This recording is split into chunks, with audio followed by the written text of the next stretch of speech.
Dear Papa Dudut, walang perpektong katawan. Ang meron lamang tayo ay magandang katawan na merong iba't ibang hugis at anyo.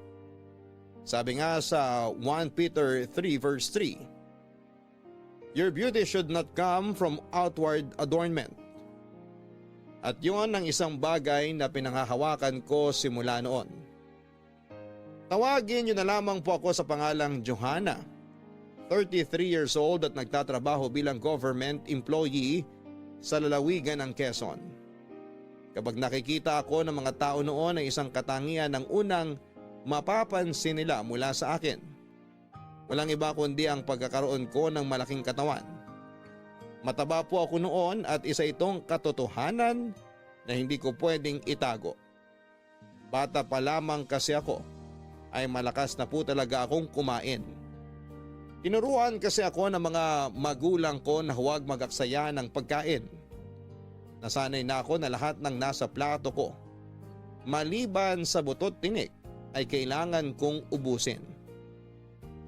Ni isang butil ng kanin ay wala kayong makikita sa plato ko magmula noon hanggang ngayon.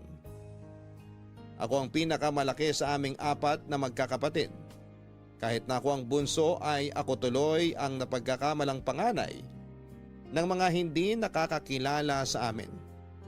Dahil bata pa lamang ay mataba na ako, nasanay na ako sa pangbubuli sa akin ng mga tao. Lagi akong tinutokso dahil sa timbang ko. Laging ako ang ginagawang katatawanan dahil sa laki ng katawan ko. Nung una ay nasasaktan ako sa mga biroang tulad noon. Nakakainsulto kasi siyang pakinggan, Papa Dudut. Pero nung nagdalaga na at nagmature na ang pag-iisip ko sa halip na ikahiya ang timbang ko, ay mas naging proud pa ako rito, Papa Dudut.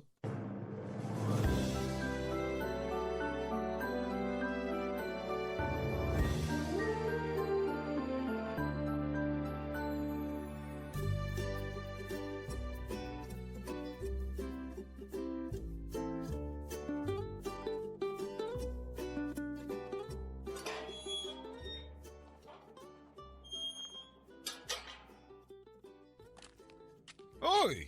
Ayan yung pamangkin ko! Joanna! Hello po, Uncle Emilio. Bakit ngayon ka lang? Kanina pa kita hinahanap pa. May dinalaw po kong kaibigan eh. Alam mo namang reunion ng pamilya natin ngayon. Tapos ibang tao pa inuna mo. Ngayon na nga lang tayo makakapag-banding tapos late kapag dumating. Pasensya na po, mas nauna yung plano namin ng kaibigan ko eh. Pero hayaan nyo na po, ang mahalaga, nandito naman na ako, di ba? Oo nga naman. Ang mahalaga kompleto na tayo. Kumusta na po kayo? Parang napaaga yata ang inuman nyo ah. Lasing na naman kayo? Hindi pa ako lasing. Talagang inuman agad ang inunan nyo ah. Alam mo naman na hinding-hindi mawawala ang inuman sa mga ganitong salo-salo. Mas maaga, mas masaya. Kung sa bagay, lagi namang may inuman kapag ikaw ang kasama namin eh. Ay, oo nga po pala. Totoo ba yung nabalitaan ko na mangungupahan na raw kayo malapit dito? Oo, may nahanap akong bagong trabaho dito lang din. Kailangan kong mangupahan kasi mahirap din naman kung magpabalik-balik ako sa amin. Imbis na gumastos sa pamasahe, punin ko na lang. Dapat dito na lang po kayo sa bahay. Sayang din yung renta ninyo.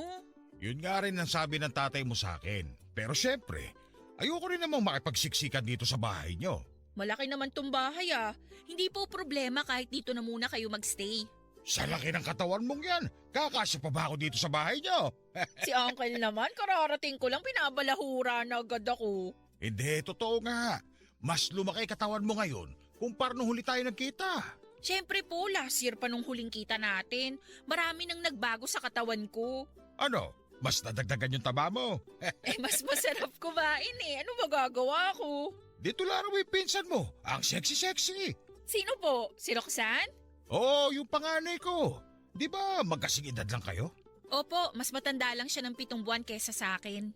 Yung pinsan mong yun, sobrang banidosa. Kaya tuloy ang daming nagkakandara pa sa kanya. Kumusta na pala siya? Nandito ba siya ngayon? Wala. Nandun siya sa nobyo niya sa Bulacan. Doon na siya nakatira ngayon eh. Ah, ganun ba? May boyfriend na pala siya? Oo, meron na. Matagal na. Ikaw ba? May boyfriend ka na rin ba? Wala pa po eh. Ang choosy ng mga lalaki ngayon, dahil pa mga babae. Ang hanap kasi ng mga lalaki, yung sexy. Wala magkakagusto sa'yo kung ganyang mas mataba ka pa sa baboy. Uncle, puso ang ginagamit sa pagmamahal, hindi mata. Hindi kailangang sexy ang babae para mahalin. Ay sus, sino bang niloko mo? Lahat ng tao gusto sa sexy. Siguro may magkakagusto pa rin naman sa'yo kapag wala na silang pagpipilian. Hello? Grabe makatawa ha. Tawang-tawa, Uncle. Biro lang naman. Huwag ka masasaktan sa mga pinagsasabi ko ha. May katotohanan din naman yung mga sinasabi ko eh. Opo, sanay na po ako sa mga ganyang banat. Basta ako, proud ako sa katawan ko ngayon. Ang mahalaga, araw-araw akong busog. Kung sa bagay, katawan mo naman yan. Wala na akong magagawa kung gusto mo talaga maging mataba. Ayan, ganyan dapat. My body, my choice. Kayo nga, paubos ng buhok nyo pero hindi ko naman pinapansin. Natural lang yan. Tumatanda na tayo eh. O kaya dapat hinay-hinay na rin kayo dyan sa pag-inom nyo. Nasaan na pala si na mama? Nasa loob, kumakain. O sige po, maiwan ko na kayo. Papasok na rin ako sa loob. O siya, sige. Kumain ka na rin dun at baka malipasan ka pa ng gutom. Mabawasan pa yung mga bilbil mo. Kayo rin po, enjoy sa pag-inom. Pakamusta na lang din sa atay nyo, ha?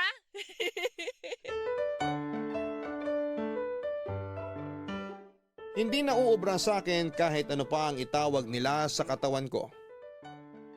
Sa katunayan ay na-enjoy ko pa nga ang pagiging mataba ko dahil marami ang napapalingon sa akin sa tuwing nakikita ako ng tao. Pakiramdam ko ay para kong artista na pinagtitinginan ng mga tao. Sa halip na mahiyain, niyakap ko ang tingin na yon na siyang nag-boost palalo ng confidence ko. Katawan ko naging patunay kung gaano ako ka-successful sa buhay noon. Ibig lang sabihin ng pagiging mataba ko ay hindi ako napapabayaan mula pagkabata. Nakakakain ako ng mga bagay na gusto kong kainin. Anytime ay pwede kong lutuin ang mga pagkain na maisip kong kainin. Sa katunayan, punong-puno nga ang ref namin ng iba't ibang ingredients. Pwede kong magluto ng pasta anumang oras. Pwede akong mag-bake ng cake kung gugustuhin ko. Ako ang gumagawa ng sarili kong kape. Kapag nag-crave ako ng leche flan ay pwede akong gumawa ng sarili ko kahit sa kalagitnaan pa ito ng gabi. Pero sa kabila ng pagtanggap ko sa sarili kong katawan, ay hindi pa rin talaga maiiwasan ang diskriminasyon sa mga katulad kong matataba. Aaminin ko, Papa Dudut, na maraming struggle ang pinagdadaanan ng mga taong malalaki ang katawan na katulad ko. Una na rito ay ang transportasyon. Hirap na hirap akong mag-book ng motorcycle taxi dahil minsan kinakancel nila ang booking ko kapag nakikita nilang malaki ang katawan ko. Takot din sila na baka masyado akong mabigat para sa motor nila. Minsan ay hirap silang mag-drive dahil may kabigatan ako. Mahirap din makipagsiksikan sa mga public transportation dahil nga sa sobrang lapad ko. At yon ang lagi kong nakukwento sa kaibigan kong si Remy. Oh my gosh, magko-concert sila rito. Ha? Ano yun?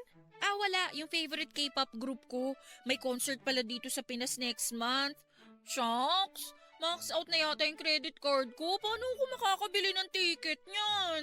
Ang laki ng problema ah.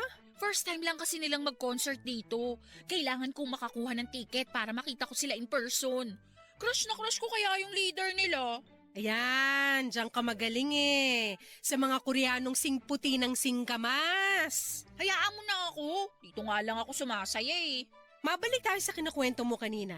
So ano nga nangyari dun sa reunion nyo? Ayun nga. Ang highlight na naman ng buong ganap, yung katabaan ko syempre. Bidang-bida na naman ang ate mo. Kesyo mas tumaba raw ako ngayon kaysa nung huling kita nila sa akin. Kaya raw ako nananatiling single kasi natatakot daw yung mga lalaki sa sobrang laki ng katawan ko. Grabe naman yung mga kamag-anak mong yan. Ganun talaga kapag matatanda. Medyo naiwan yung kaisipan nila sa panahon nila. Di nila alam yung mga matataba ngayon, mas pogi pa ang jowa nila kaysa sa mga sexy dyan. Ang tanong, meron ka ba nun? Wala pa akong jowa, pero hindi naman ako nagmamadali. Darating din yan. Aminin mo, apektado ka no sa mga pinagsasasabi nila. At bakit naman ako nagpapaapekto? Kasi may point naman sila. Isa ka rin eh. Medyo may pagka-boomer din yung pag-iisip mo eh. Hindi, ang ibig kong sabihin, totoo naman na wala ka pang jowa hanggang ngayon. Hindi ko naman kailangan ng jowa ngayon. Masaya ako kahit wala akong boyfriend. Or wala lang talagang choice kasi wala naman nagpaparamdam sa'yo. Grabe ka ha? Kaibigan pa talaga kita? Oo naman, at gusto ko na maging masaya ka rin. Masaya ako, FYI. Hindi magiging lalaki ang source of happiness ko at never mangyayari yon. Nasasabi mo lang yan kasi wala ka pa nagugustuhan.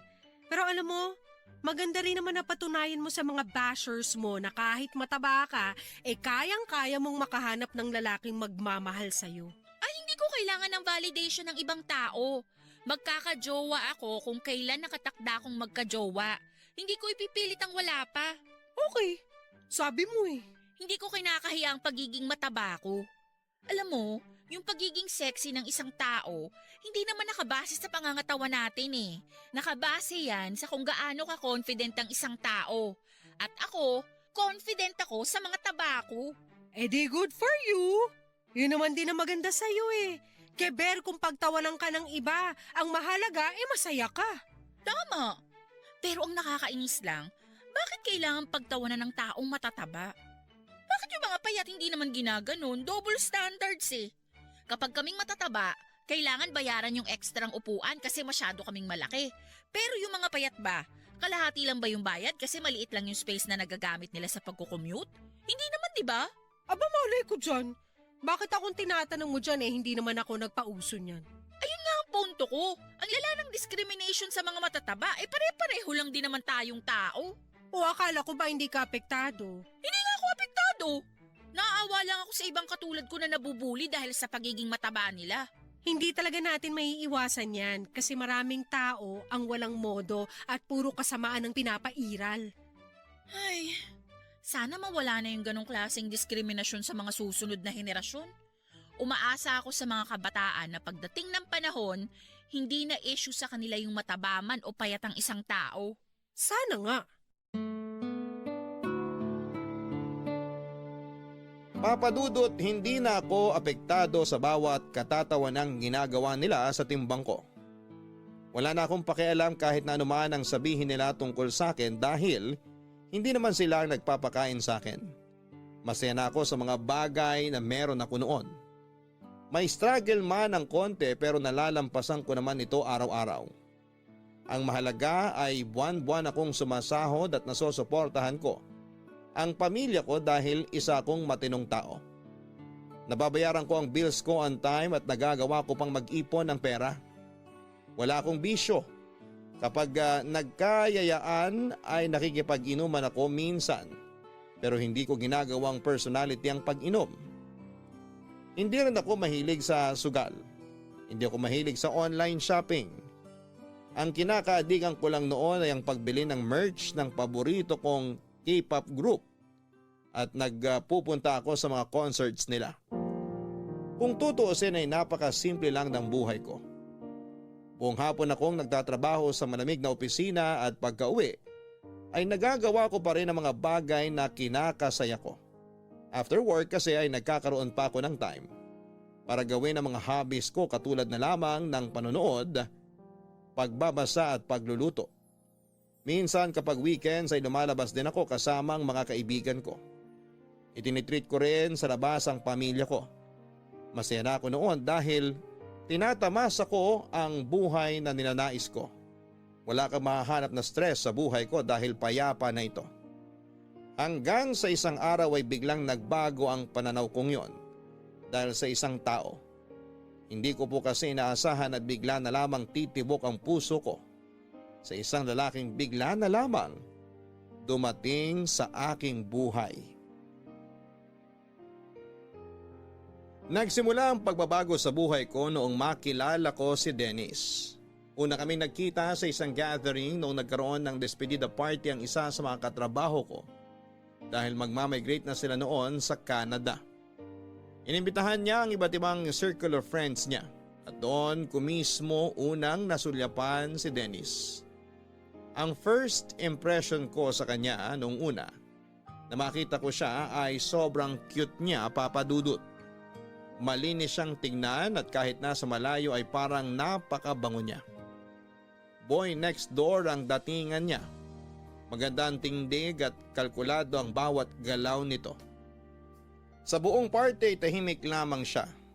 Man of few words, ika nga. Kung hindi mo siya lalapitan para kausapin ay hindi ka rin niya kakausapin. Medyo mahihain man siya sa simula pero kapag nakilala ka na niya ay unti-unti rin siyang mag-o-open sa'yo.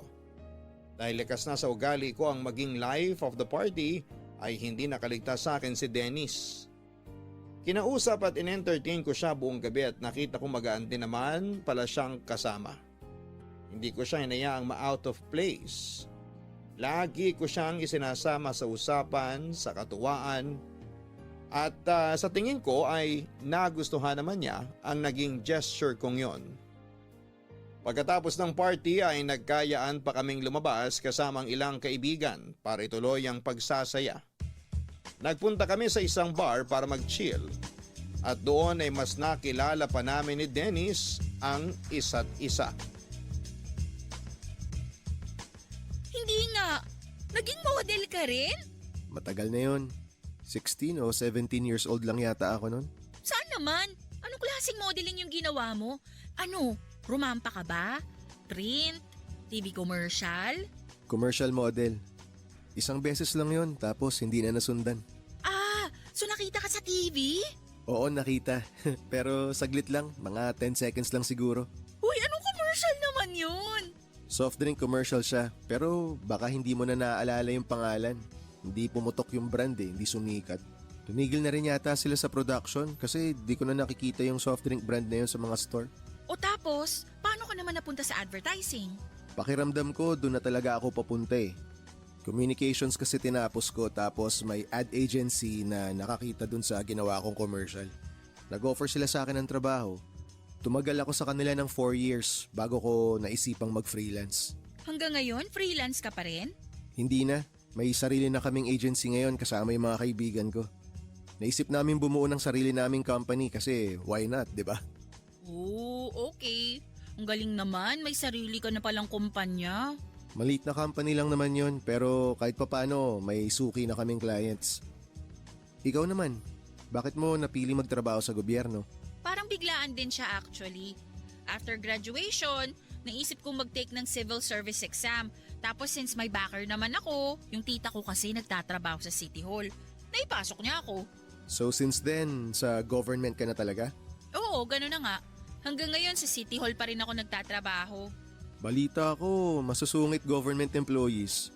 Totoo ba yun? Uy, hindi naman lahat. May mga stricto talaga. Pero karaniwan, yung mga thunders na yun. Ako, personally, mabait ako sa mga tao. After all, silang nagpapasahod sa amin. Ano nang plano mo ngayon?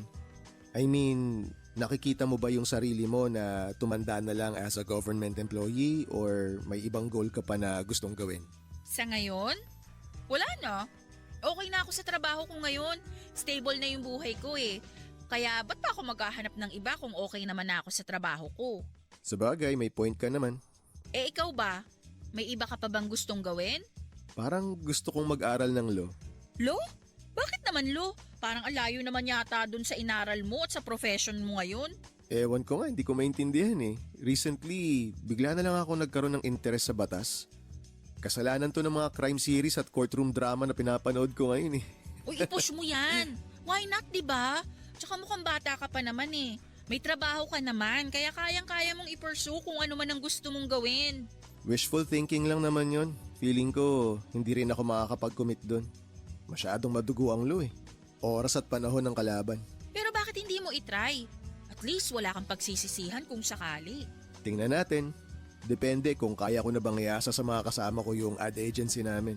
Kapag naramdaman kong pwede na, baka ituloy ko yung plano kong maglo. Good luck. Matanong ko pala, ilang taong ka na? 27. O talaga? Magkaedad lang pala tayo. Talaga? 27 ka rin? Oo, Gemini ako, June 1. Ako naman Capricorn. Pasko ko pinanganak eh. Wow, magka-birthday pala kayo ni Jesus ha. Kaya siguro pinagpala ka. Ang saya siguro ng birthday mo, no? Kasabay mo mag-celebrate lahat ng tao. Kaya nga eh. Parang kailangan ko na yatang umuwi. Medyo gabi na. May lakad pa ako bukas. Teka, anong oras na ba? 11 na. Ano, maiwan ko na kayo ha. Mauna na ako umuwi. Okay, sige. Halika, magpaalam ka na muna sa mga kasama natin.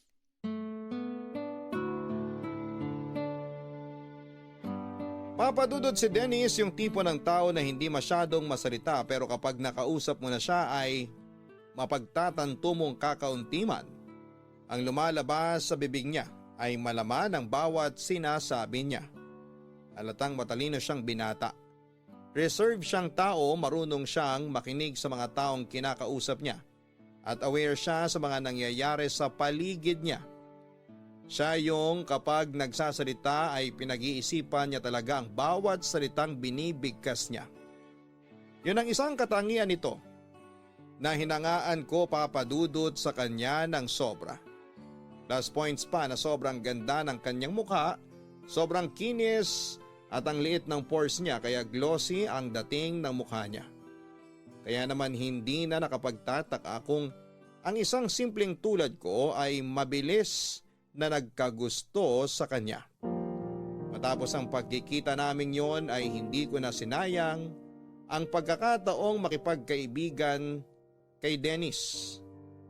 Kinuha ko ang socials niya at tinuloy namin ang getting to know stage naming dalawa. Approachable namang tao si Dennis, papadudot. Kaya kahit sobrang kulit ko sa chat ay nag-reply pa rin siya. Hindi ko siya tinatantanan dahil sobrang attached na ako sa kanya. Kahit na maikling panahon pa lamang kaming nagkakakilala. Simula noon tuwing lumalabas kami ng mga kaibigan ko ay lagi ko siyang inaaya. Kapag hindi siya busy ay sumasama naman siya sa amin at ang nakakatuwa may pagkakataon din noon na siya rin ang nag-i-invite sa akin na lumabas kasama naman ang sarili niyang circle of friends, papadudot. Medyo marupok man ang datingan ko noon ay hindi ko na talaga napigilan ng puso kong ibigin si Dennis. At alam yon ng kaibigan kong si Remy. Remy, may tanong ako. Oh, ano yun?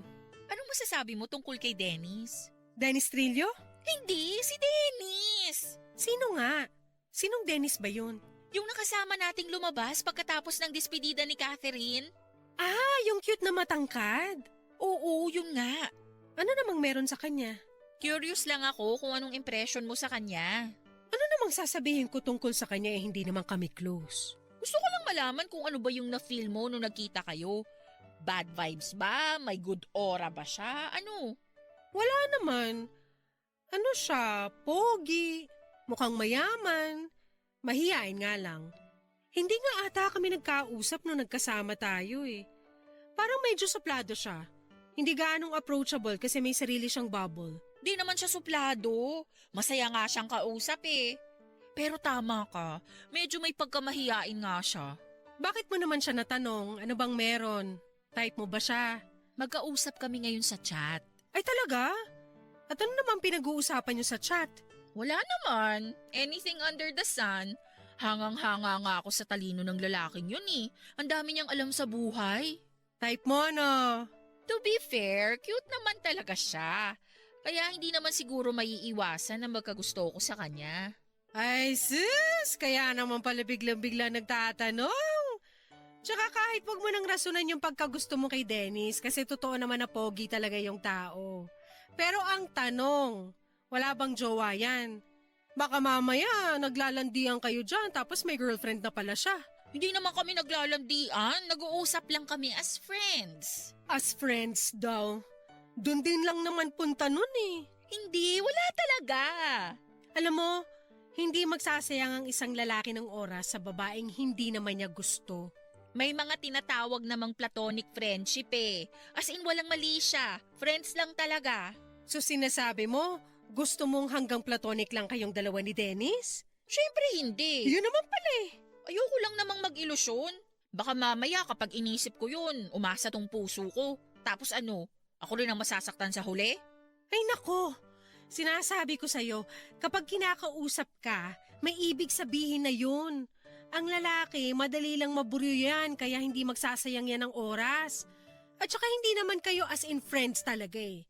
Kailan lang naman kayo nagkakilala? So sa tingin mo, meron din siyang something sa akin? Ayoko naman siyang pangunahan, pero ang basihan lang naman ng mga sinasabi ko sa'yo ay yung experience ko. Parang bubuyog ang mga lalaki na lalapit sa bulaklak na gusto nila. Kung sa bagay, may punto nga yung sinasabi mo. Marami siyang ginagawa para sa akin na parang higit pa sa kaibigan na eh. Talaga? Tulad ng ano? Basta, hindi ko ma-explain eh. Napaka-sweet niya, napaka-caring, tapos kahit hindi siya pamilyar sa topic na pinag-uusapan namin, willing siyang makinig at matuto. Alam mo yun? Tuwing nag-uusap kami, ramdam ko yung interes niya eh, na makilala pa ako. Yan yung sinasabi ko! Interesado sa'yo yung tao! So ano nang gagawin ko ngayon? Aamin na ba ako? Wag! Wag mong gagawin yun! Dapat chill ka lang, wag mong ipahalata. Kapag ikaw ang umamin, baka mabigla siya. Matakot tapos bigla kang layuan. Mas maganda yung slow burn. Anong slow burn? Slow burn! Yun yung tinatawag na slowly but surely. Parang nagluluto ka ng karne na naka-medium heat. Matagal ang proseso pero at least alam mong naluluto siya ng maayos. Kapag minadali mo kasi, masusunog na yung labas tapos hilaw pa yung loob. Ganon din sa pakikipagrelasyon, wag dapat minamadali. So hahayaan ko na lang muna? Ganon nga. Hayaan mo dumating na lang yung araw na sure na talaga yung feelings nyo sa isa't isa. Tsaka doon na kayo magkakaaminan. Okay, sige. Tama ka. Low-key na lang muna ako ngayon. Tama yan! Gentleman na tao si Dennis. Sobrang affectionate na mga gestures niya sa akin. At kahit sino mang tao ay talagang bibigyan ng mali siya ang bawat ginagawa nito. Lalo na po sa akin na may pagka-assuming at marupok. May time nga noon na nagpadala pa siya ng bulaklak noong Valentine's Day. First time ko lang makatanggap ng ganong klase ng regalo sa Valentine's kasi never naman akong nagka-boyfriend. Tuwing lumalabas kami noon, lagi siyang nagtatanong sa akin kung nakauwi ba ako ng safe. May oras din noon na out of the blue ay bigla na lamang siyang nangumusta. Minsan kapag kinakailangan ko ng makakausap ay lagi siyang nagbibigay ng oras para sa akin. Siyang tagapayo ko sa mga desisyon na hindi ko magawa dahil napaka-insightful niyang tao. Siya na ang naging comfort ko kapag sobrang down na down ako sa buhay. Mas sa kanya na nga ako lumalapit noon kaysa kay Remy Papadudot. Hindi ko alam kung dahil bias lang ako sa kanya. Pero kumpara kasi kay Remy ay mas naiintindihan ako ni Dennis. Tandang-tanda ko pa. Bawat stories ko noon sa Facebook ay laging nag-heart react si Dennis. Kilig na kilig ako noon kaya inaaraw-araw ko ang paglagay ng story sa Facebook ko na ginawa ko ng diary. May mga kwentuhan din kami noon tungkol sa buhay-buhay na inaabot pa kami ng madaling araw. Dahil sa mga bagay na yon ay mas lalong nahulog ang loob ko kay Dennis.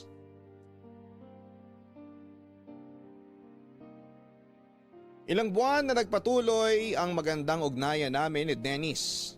Sa pagtagal ng panahon ay mas lalo pa naming nakilala ang isa't isa sa puntong sobrang komportable na naming dalawa.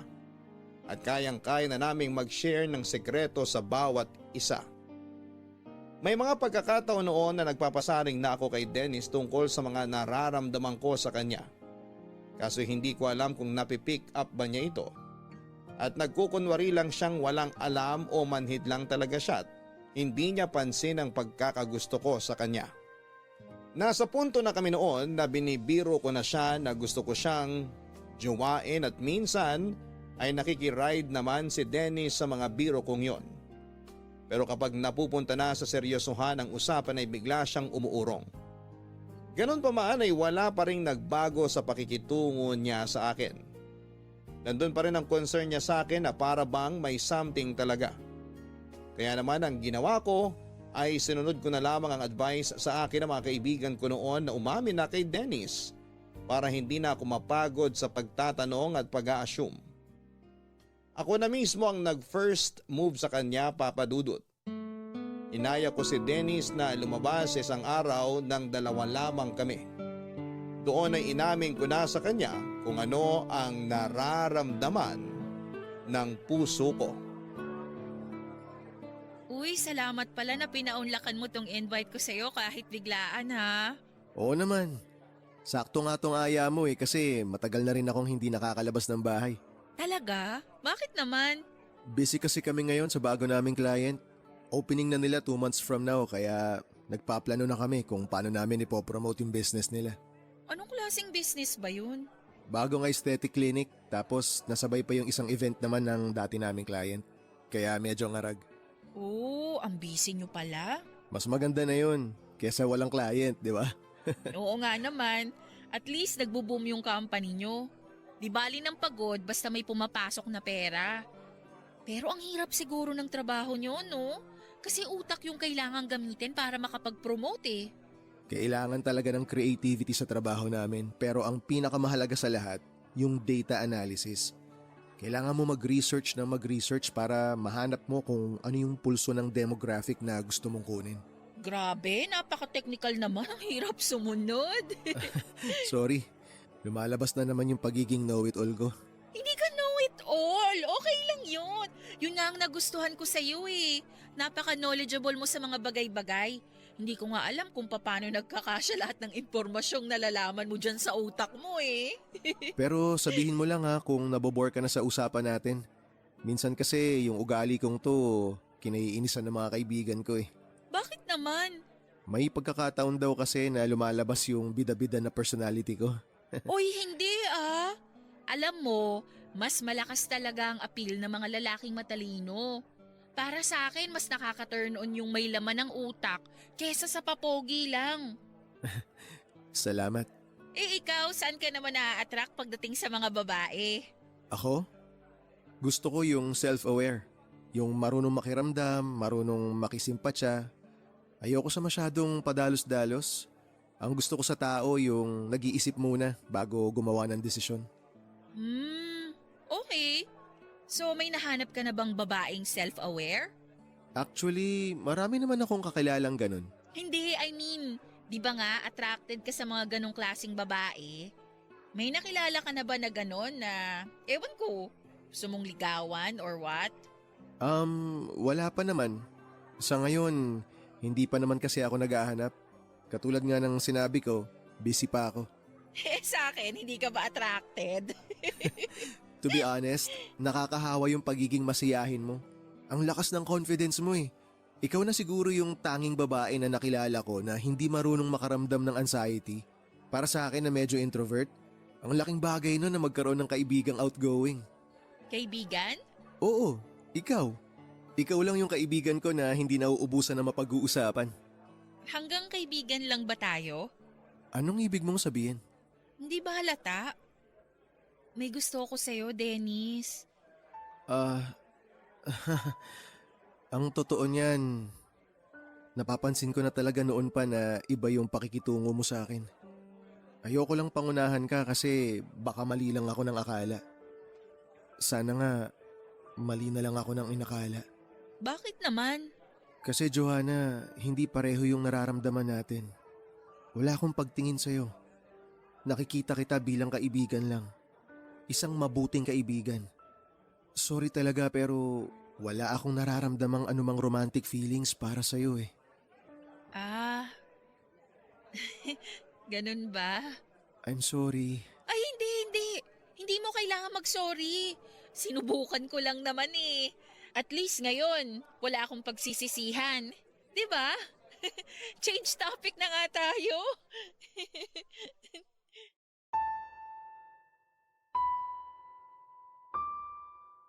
Masakit ma-reject, Papa Dudut. Pero tinanggap ko yon na parang MVP sa harapan ni Dennis. Hindi ko ipinakita na nasaktan ako. Hindi ko pinaramdam sa kanya na kailangan niyang maawa sa akin dahil lang hindi niya ako gusto.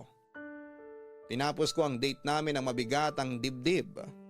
Nung nakauwi ako ay saka na lamang lumabas sa mga emosyong kinikimkim ko. Masyado ko nag-expect sa isang bagay na imposible pa lang mangyari. Bigla akong naawa sa sarili ko dahil para kong tanga na umasang magkakaroon din ng pagtingin sa akin si Dennis. Masyado kong niromanticize ang mga naging interaction naming dalawa sa puntong napaniwala ko ang sarili ko na baka nga may lihim na pagtingin din sa akin si Dennis. Yun pala, lahat ng gestures niya ay bilang kaibigan lamang. Hiyang-hiya ako sa ginawa kong yon para tuloy napaka-desperada kong tao dahil ako pa mismo ang umamin sa lalaking minamahal ko. Mabuti na lamang at kahit ipinahiya ko ang sarili ko, sa harap ni Dennis ay hindi pa rin nagbago ang pakikitungo niya sa akin. Nagpatuloy pa rin ang interaction namin na parang walang nangyari. Thankful ako doon na hindi na muling inungkat pa ni Dennis ang ginawa kong confession sa kanya. Papadudot, gusto ko mang magalit kay Dennis ay hindi ko magawang magalit sa kanya dahil hindi naman niya kasalanan na hindi niya ako nagustuhan pabalik. Mabuti nga yon na maaga niya ako nireject nang sa ganon ay hindi na ako patuloy na umaasa at nag-iilusyon pa sa kanya. Kung pagkakaibigan lang ang gusto mula sa akin ni Dennis ay yun muna ang ibibigay ko sa kanya. Pero ganun pa man ay hindi pa rin ako nawala ng pag-aasa na balang araw ay mapapaibig ko rin si Dennis.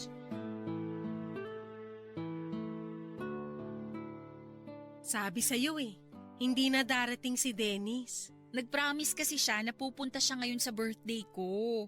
Ano ba kasing sabi niya? Hindi na ba siya nag-reply sa'yo? Hindi pa nga eh. Hindi pa nga niya nasin yung message ko kanina nung tinanong ko kung tuloy pa ba siya. Baka naman busy lang talaga. Nabanggit nga niya na may tatapusin muna siya sa work. Saka siya didiretso dito pagkatapos. Huwag mo nang isipin yon. Ang mahalaga ay nairaos mo yung birthday mo. Tsaka girl, birthday mo ngayon. Dapat masaya ka, hindi malungkot. Hindi kaya iniiwasan niya ako? Dahil na-awkward na siya simula nung umamin ako sa kanya? Pwede rin, pero sabi mo nga, nag-uusap pa rin naman kayo, di ba? Kahit na ganun yung nangyari. Baka busy lang talaga yung tao kaya hindi siya nakarating. Siguro nga. Bakit ba hinahayaan mong sirain ng isang tao yung araw mo? Hanggang ngayon ba umaasa ka pa rin na magugustuhan ka pabalik ni Dennis? Hindi. Malinaw na sa akin yung sinabi ni Dennis na nakikita niya lang ako as a friend. Malabong magkagusto siya sa akin. Yun naman pala eh. So bakit siya pa rin ang inaalala mo ngayon? Si Ella nga na kaibigan din natin. Hindi rin nakarating pero hindi ka naman dismayado sa kanya. Eh syempre, iba si Ella. Kasi si Dennis mahal mo. Ay, naku Johanna, sinasabi ko sa'yo, bumitaw ka na hanggat maaga pa. Kaya ka nga ni-reject agad para makapag-move on ka na kaagad. Alam Wala nyo, kayong Uncle Emilio naman. Akala ko ba natutulog kayo dyan sa sofa? umidlip lang ako saglit para mawala yung taba ng alak. Babalik din ako sa inuman mamaya. Maaga akong nalasing eh. Narinig ko pala yung usapan nyo nitong si Remy. Medyo malakas boses nyo eh. Sisingit lang ako, pwede ba? May gusto sana ako sabihin. Sige po, ano yun? Mabuti pa nga po na kayo na magbigay ng advice dito kay Johanna para matauhan siya. Umamin ka sa lalaking hindi ka gusto, tama ba? Opo. Tapos inimbitahan mo siya ngayong birthday mo pero hindi siya sumipot. Opo, ganun na nga po. Alam mo kung bakit hindi siya sumipot? Bakit po? Kasi ayaw niya sa'yo. Alam ko po. Yun nga po yung pinag-uusapan namin ni Remy eh. Pero alam mo ba kung bakit ayaw niya sa'yo? Kung bakit hindi ka niya magawang gustuhin? Bakit po? Kasi ang laki mong tao. Walang magkakagusto sa babaeng mas malaki pa ang katawan kesa sa lalaki. Grabe naman po kayo kay Johanna. Abay, nagsasabi lang naman ako ng totoo. Huwag niyo sanang masamain itong sinasabi ko. Hindi naman po ganun kababaw si Dennis para ibase sa panlabas na katangian yung pagmamahal niya. Kung ako sa'yo, magpapayag ka, magpa-sexy ka. Pagandahin mo yung katawan mo para magustuhan ka ng taong gusto mo. Tignan mo, kapag nakita kang sexy nung Dennis na yon, magkakandara pa siya sa'yo. Basta para sa akin, kalimutan mo na si Dennis. Makakahanap ka rin ng lalaki magkakagusto sa'yo, kesyo mataba ka man o hindi. Ang akin lang naman, mas madali ka makakahanap ng boyfriend kapag maganda ang pangangatawan mo. Tignan mo na lang yung anak ko. Ang tagal na nila ng boyfriend niya. Uncle, Remy, Maraming salamat sa mga payo ninyo. Pero matanda na ako. Alam ko na kung anong gagawin ko sa sarili ko. Hindi na ako bata para pagsabihan nyo. Huwag kayong mag-alala. Hindi ko naman hahayaang masaktan tong sarili ko eh. Yun lang naman ang gusto kong sabihin. Salamat po sa advice nyo. Bumalik na po kayo dun sa inuman nyo. 2 case ng beer yung binili ko sa inyo. Sayang kung hindi nyo mauubos yun. O siya, sige. Maiwan ko na kayong dalawa. Sige po, pakalasing kayo! For the first time ay nasaktan ako sa mga narinig ko mula kay Uncle Emilio. May kurot ang mga sinabi nito dahil napagtanto ko na baka totoo nga ang kaya hindi nagkagusto sa akin si Dennis ay dahil sa itsura ko. Mataba ako kaya hindi niya ako nakikita bilang girlfriend material. Kung sabagay, taong gym si Dennis. Halata naman ito sa pagkakaroon niya ng magandang pangangatawan. Kung si Dennis ay puro abs at muscles ang nilalaman ng kanyang katawan. Ako naman ay puno ng bilbil hindi lang sa tiyan kundi maging sa mga braso ko, binte, leeg at pati na yata sa pisngi ko ay may bilbil na rin. Papadudot sa unang pagkakataon ay nakaramdam ako ng panliliit. Napakalaki kong tao pero nanliit ang damdamin ko nung na-realize kong ang katabaan ko ang maaaring rason kung bakit walang taong nagkakagusto sa akin pagdating sa pag-ibig. Nung araw ding yon ay bigla ako nagkaroon ng impulse decision. Naghanap ako ng gym na malapit sa amin at nagpa-member ako doon. Nag-request din ako ng isang coach na pwedeng tumutok sa akin sa plano kong pagpapapayat.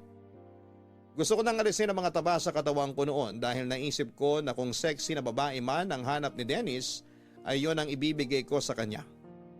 Ganon kalala ang kagustuhan kong mahalin ako pabalik ni Dennis. At gagawin ko ang lahat para lang mapaibig ko siya, papadudot. Sa loob ng 1.5 taon ay ginawa ko ang lahat para mabawasan ang timbang ko. Si Dennis ang naging motivation ko para alisin ang mga taba sa katawan ko. Nagpupunta ako noon sa gym 6 times a week. Pagkatapos ng trabaho ko sa opisina, ay agad akong dumidiretso sa gym at doon ay nagbababad ako ng 1 oras kasama ang coach ko na naging katuwang ko sa pag-workout. Kasabay ng araw-araw na pagpapapawi sa gym ay pinalitan ko rin ang meal plan ko. Umiwas ako sa mga pagkaing mataas sa sugar content. Hindi na rin ako kumakain ng mga mamantikang pagkain. Tinanggal ko rin ang carbs sa diet ko at mas nag-focus ako sa pag-reduce ng fats sa katawan ko. Kasabay na mga panahong yon, ay naisipan kong wag na munang magpakita kay Dennis. Gusto ko siyang isurprise, gusto ko na kapag nagkita ulit kami ay nag-glow up na ako. Patuloy pa rin naman ang komunikasyon namin noon pero puro sa chat lang kami nakakapag-usap papadudot. Hindi naglaon. Ang pagpupursige ko sa gym ay nagkaroon din ng resulta. Unti-unti ay nabawasan ang mga tabako sa katawan. Para kong lobo noon na nawala ng hangin at numipis.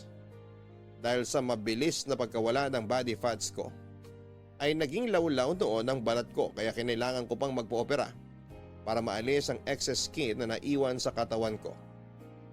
Simula noong pumayat ako, lahat ng gastos ay ginawa ko para makuha ang body goal ko. At matapos ang mahabang panahon, kung kailan handa na ang buong katawan ko, ay muli akong nakipagkita kay Dennis nung nagkaroon ng salo-salo sa kasal ng kaibigan namin. Dennis! Hello! Johanna? Ako nga. Di mo ako namukhaan, no? Oo, hindi nga. Sabi ko, familiar yung mukha mo tapos na-realize ko, ikaw pala yan. Wow!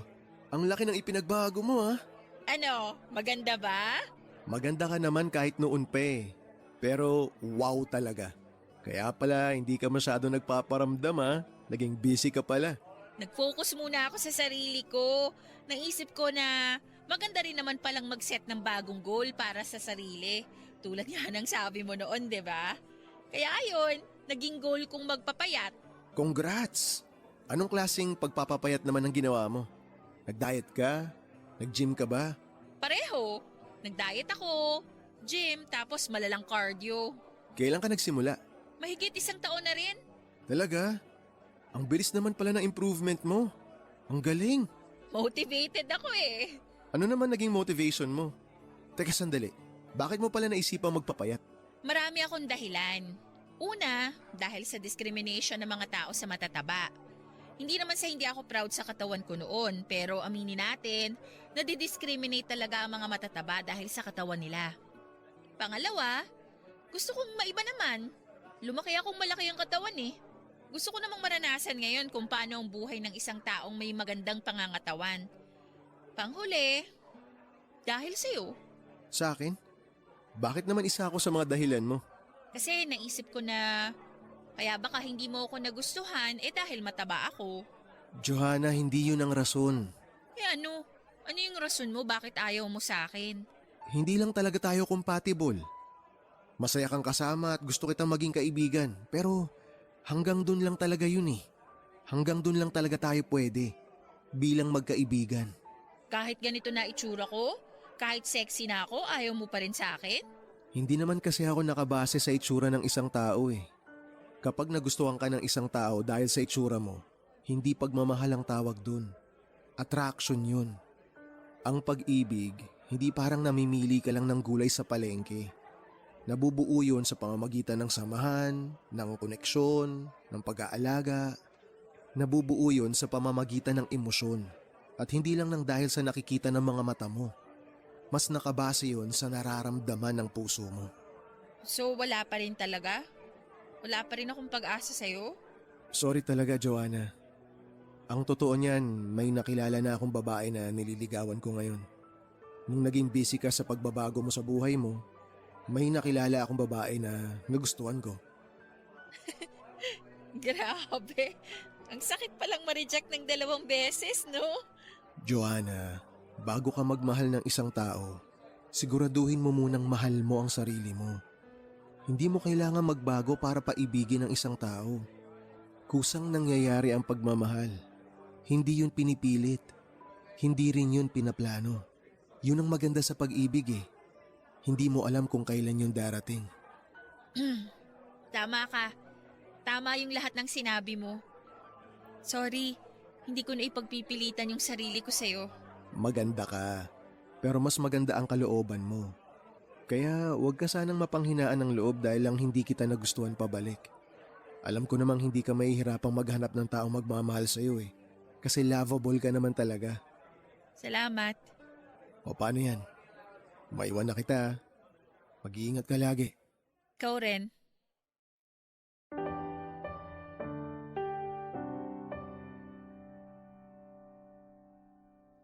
Papadudot masakit pala ang masampal ng katotohanan.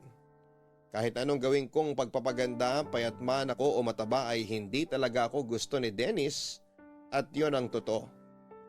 Ang sakit lang sa puso na matapos ang pagod at hirap na ginawa ko para baguhin ang itsura ko, ay nauwi lang pala ang lahat sa wala. Ang malala ay habang nasa kalagitnaan ako ng transformation ko, ay may iba na palang tinitibok ang puso ni Dennis. Masyado akong nagpaniwala sa posibilidad na kapag gumanda na ang figure ko ay magkakagusto na sa akin si Dennis. Yun ang pinanghawakan ko para paasahin ang puso ko sa isang bagay na hindi rin pala mangyayari. Doon ko lang napagtanto na hindi talaga ako gusto ni Dennis at nahirapan akong tanggapin ang katotohanan yon. Ang ginawa ko para makalimutan siya ay mas lalo akong nagbabad sa gym. Inaraw-araw ko ang pagpunta doon at ang frustrations na nararamdaman ko ay ibinuhos ko sa pagbubuhat ng bakal. Maganda na ang pangangatawan ko noon pero mas ginusto ko pang mas pumayat pa. Pakiramdam ko noon ay hindi pa sapat ang katawan ko para sa iba kaya na-addict na ako sa pagpapapayat.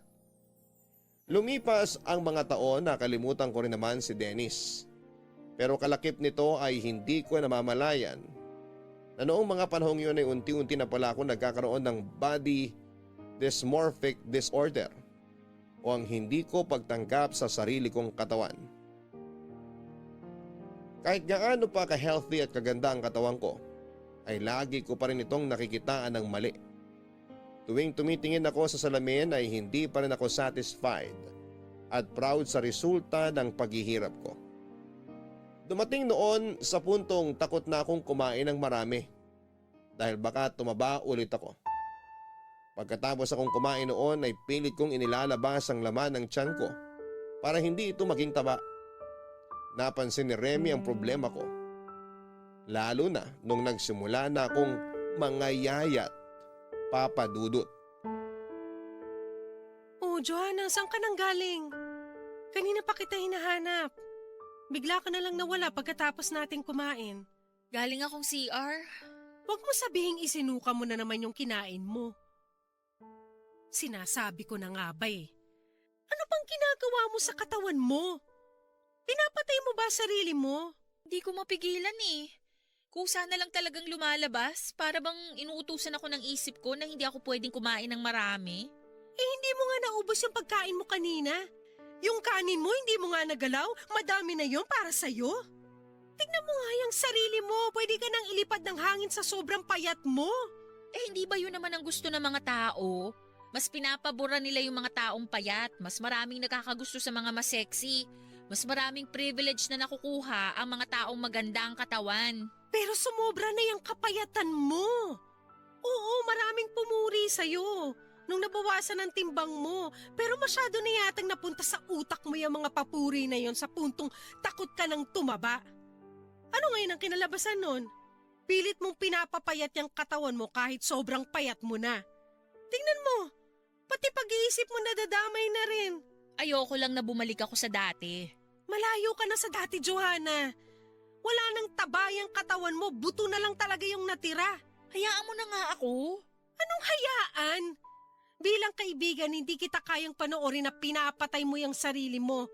Dahil sa ginagawa mo, wala nang nutrisyong nakukuha yung katawan mo.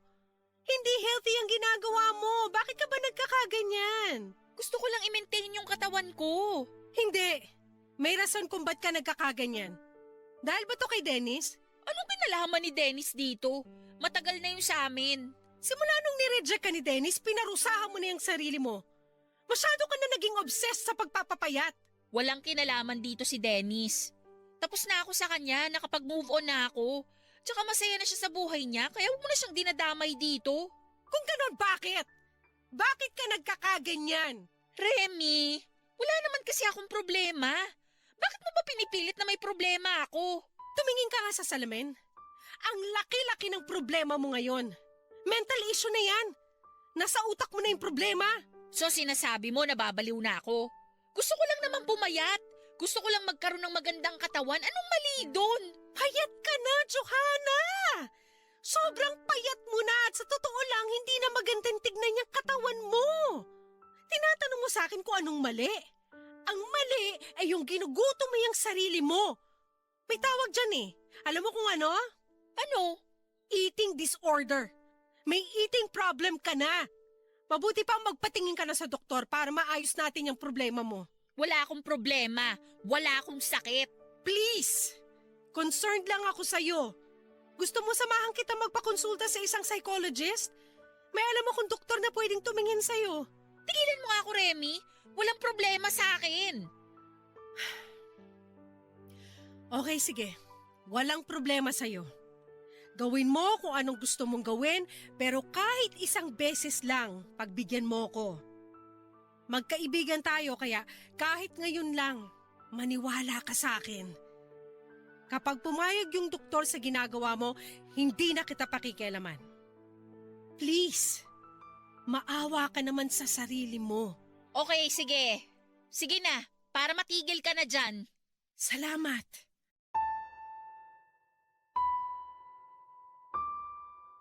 Naawa na rin ako sa sarili ko noon, Papa Dudut. Pero kahit na anong gawin ko ay ayaw na talagang pumasok ng pagkain sa katawan ko.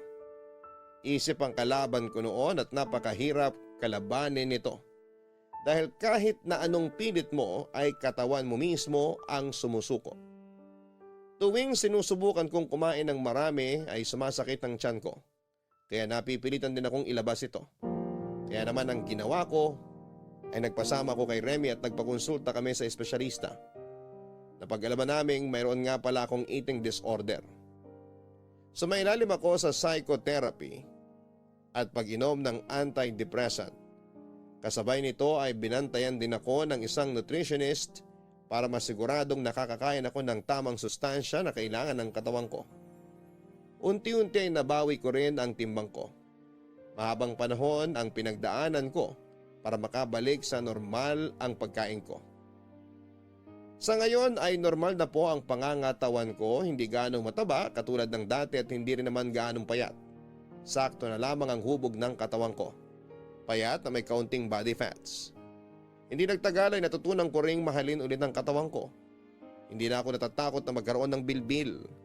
Sa katunayan ay proud pa ako sa bilbil na meron ako ngayon. Wala na akong pake kung hindi man ito magustuhan ng mga kalalakihan.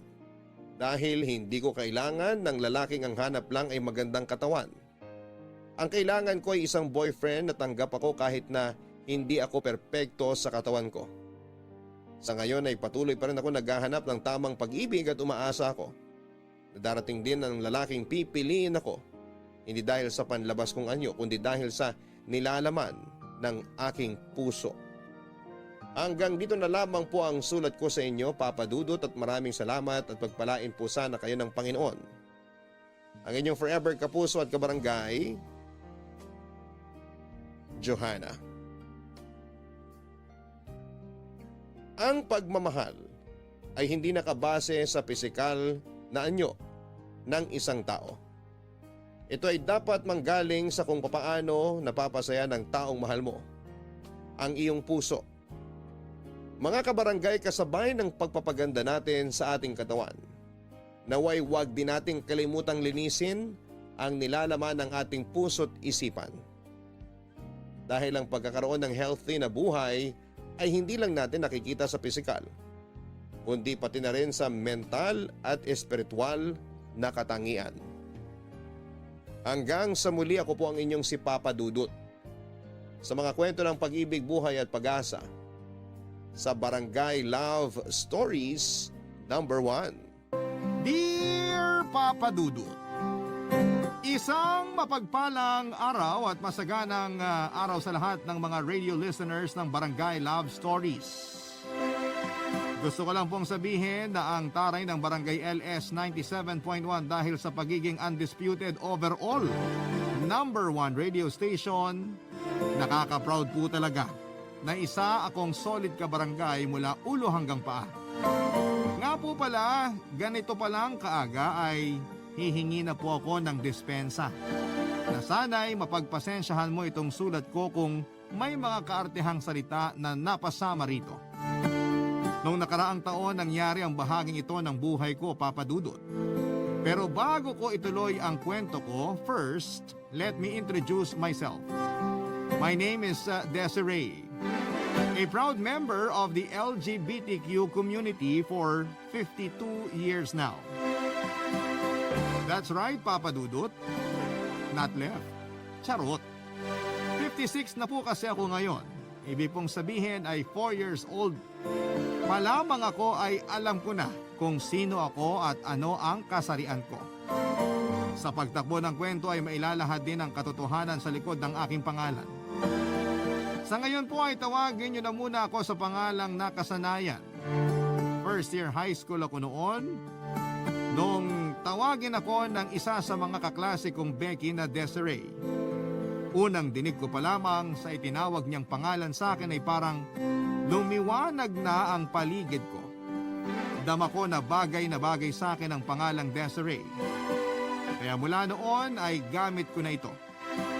Nakatapos po ako ng high school pero hindi na nakapagkolehiyo dahil sa kakulangan ng pera. Nung una ay kung ano-anong trabaho ang pinasok ko hanggang sa nakilala ko po sina Ma'am Lana at Sir Mel. Napakabait na mag-asawa. Kinuha nila akong katulong nila sa pag-aayos ng bahay hanggang sa na-promote akong mayordoma. Pero ako lang po ang nagbigay ng pangalan sa posisyon ko. Sa totoo po ay ako ang caretaker ng buong bahay nila. Palagi po kasi silang umaalis papunta ng ibang bansa, kaya madalas ay ako ang nagbabantay ng bahay kasama ang ilang mga kasambahay. Mababait po ang mga amo ko at wala po silang diskriminasyon at sa katunayan, kahit ang mga basurero, mga ngalakal, mga kasambahay at lahat ng security guard, kahit sa mga private na bahay ay kilala nila sa pangalan. Ang bahay po namin ay nasa dulo, isa siyang dead end street ng village. Bali 3 bahay lang kami sa block 15. Yun po ang numero ng block namin. Papasok sa kalye namin ay may 2 malalaking bahay sa gilid na magkaharap. At yun nga po sa dulong gitna ay ang bahay na binabantayan ko. Sa 2 bahay na ka-block namin ay parehong may 2 security guard na nagpapalitan ng shift.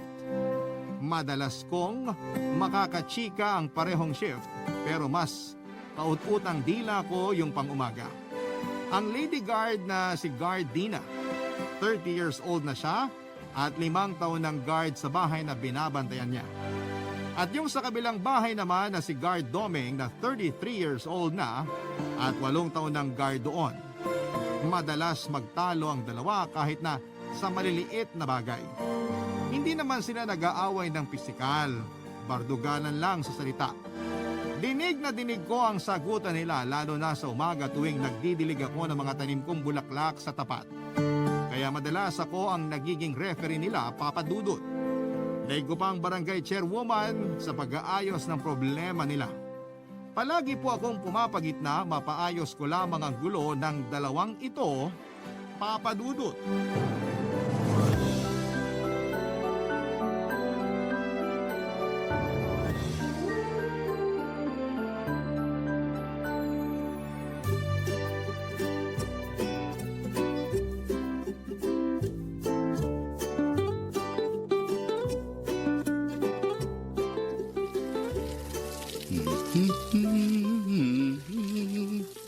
Ayan, nakita nyo na ang pagkakapareho natin. Pare-pareho na tayong magaganda. Kaya mas lumago pa kayo ha, at nandito ang inyong Mi para alagaan kayo at diligan. Hindi ako bulaklak, pero para akong bulaklak. Hindi kayo tao, pero para kayong ako. Ano na naman to? Malay ko, lugar mo yan, di ba? Anay, may away na naman? Alisin mo to. Bakit ako? Nakita mo may kali sa pagitan natin. Kaya malayo na sa pwesto ko yan. Hello, ano na naman ang problema? Yang Doming na yan eh. Nananahimik ako tapos ako'y tuturo mo? Oh, yun naman pala eh. Nananahimik siya. Alam namang sarili ko ang ituro ko. Bakit hindi? Nananahimik nga ako dito. Oh, for the second time, nananahimik daw siya. Huwag kang magpapaniwala sa sinungaling na yan. Ako pa talaga ang sinungaling. Sino kaya gumagawa ng kwento? Gumagawa ka ng kwento, Dina? Balak mo bang maglathala ng libro? Ewan ko dyan sa sinungaling na yan kung ano-anong sinasabi. Sino ba ang madaldal? Nananahimik nga ako. Oh, 3 beses niya nang sinasabi. Nananahimik siya. Konti na lang patatahimikin ko na talaga yan. Oh, nadinig mo ha? Pinagbabantaan ako. Gusto niya ako ipatumba. Oo nga, Dina. Masamang magbanta. Anong ipatumba? Ititape ko lang yung bunganga mo para manahimik ka. Mas kailangan mo yata. Sandali. Wala na namang mangyayari kung magpapataasan na naman kayo. Simulan natin sa umpisa. May basura sa tapat namin. At ako daw ang naglagay. Bakit niya naman ilalagay yun? Kasi nga masama ang ugali niya. Sino mas masama ugali? Yung pinagbibintangan o yung nagbibintang ng walang pruweba? Correct. Ano wala? Ayan nga oh. Nakita mo bang ako naglagay? Oo nga. Hindi. O, kita mo? Hindi mo naman pala nakita eh. Desiree, kung nakita ko, sa palagay mo ba ilalagay pa niya yan dyan? Siyempre hindi na kasi aawayin ko na siya agad-agad. May point ka. Ayan o, may CCTV kayo. Bakit hindi mo muna i-preview? Ay, oo nga. Si Ryan, Sira! huwag ka maingay. Sige, pagsigawan mo pa sa mga magnanakaw. Maglalagay kayo ng CCTV tapos sira. Mabuti nga kami meron kahit sira, kayo wala. Sigurado ka? Bakit? Meron ba kayong CCTV? Meron. Nasaan? Maniwala ka dyan. Ayun, nakikita nyo ba yung itim na yon na parang ilaw? CCTV yon. Talaga? O kung may CCTV pala kayo, bakit hindi mo pa ipakita para malaman natin kung inilagay mo talaga yung basura sa tapat namin? Noong nagsimula ka na magbunga nga, sinilip ko na at alam ko na kung sino naglagay. Sino? Wala. Wala? Sinaulo ka pala eh. Ayan nga eh. Tapos sasabihin mo wala. Walang naglagay pero may nakahulog. Yung karelyebo mo, gamit niya yan. Kaya kung ako sa'yo, pulutin mo na bago pa makuha ng iba. Nakakaloka? Hindi basura yan? Hindi. Sira ka pala talaga eh. Bakit hindi mo agad sinabi? Paano ko sasabihin? Nagbunga nga ka na kagad dyan. O ayan, nasolve na ang misteryo. So bati na kayo. Kadiri. Wow! Parang ang ganda mo ah! Sa totoo lang, maganda naman talaga si Gardina. At gwapo ka din naman, Gardomeng. Anong ibig sabihin nun? Baka alis na nga dito. Papa Dudut, ganon pala ang ginawa ko. Siyempre, wala akong kinakampihan pero pareho ko silang sinang-ayunan. Patas ako sa kanilang dalawa, pag nagsisimula na ang bangayan ay pipilitin kong huminahon sila. Pero kapag tumaas na ang tensyon ay saka ko sinisimula na tuksuhin sila sa isa't isa. At mabilis pa sa alas 4 ay tumitigil sila.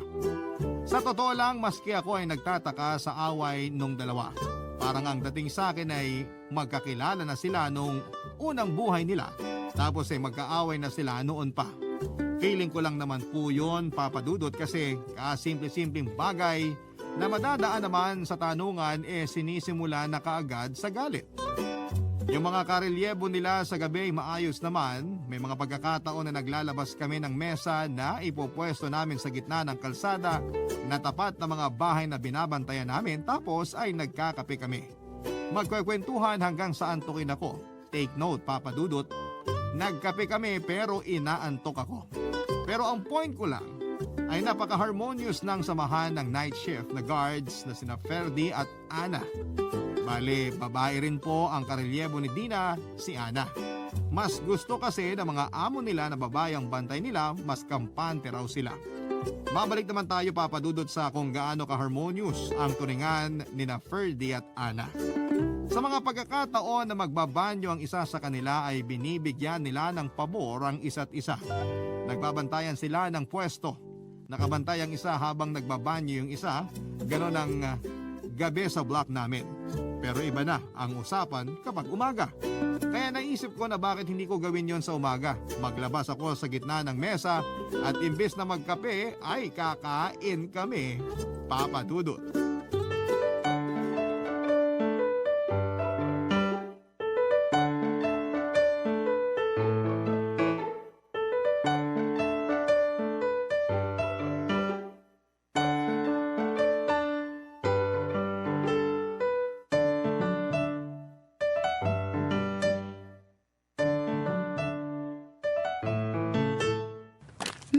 La la la la la la la la. Ang sarap ng Fudams. Ano yan? Obvious ba? Fudams nga. Desiree, anong meron? Halika kayo nang malaman nyo. Okay lang. Anong okay lang? Tara na. Masarap ang niluto ko. Busog pa ako. Anong busog?